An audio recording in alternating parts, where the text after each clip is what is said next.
Hello বন্ধুরা, আমি আর মেয়ে দুজনেই বেরিয়ে পড়লাম দাদার বিয়ের উদ্দেশ্যে। ছেলে আগেই মায়ের সাথে চলে গেছে।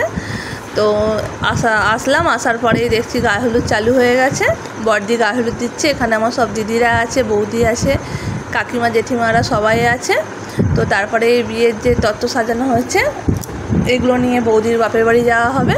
সব একে একে আমার বরজামাইবাবু, আমার ভাগনা, তারপরে বাবু সবাই মিলেই নিয়ে যাওয়া হচ্ছে হাতে হাতে। আমার সব দিদিরা সবাই আর বৌদিরা সবাই এখানে আছে।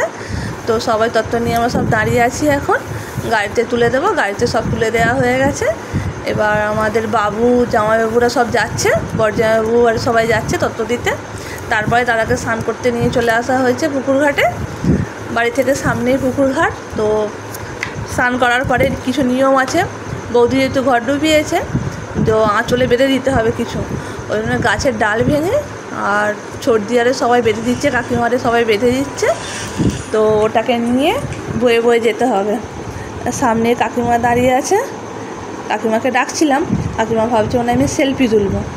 তো তারপরে বুঝতে পারিনি কাকিমা তখন আমি ভিডিও করছিলাম।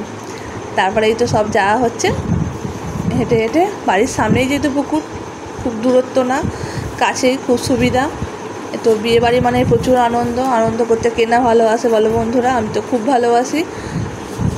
এই তো বাড়ির সামনেই চলে এসেছি। এবার রাত্রিরের জন্য সব রেডি হওয়ার প্ল্যান হচ্ছে, কে কীভাবে সাজবে আর করবে এসব আলোচনা। চলো বাড়ির সামনে চলে এসেছি। Tata, bye bye.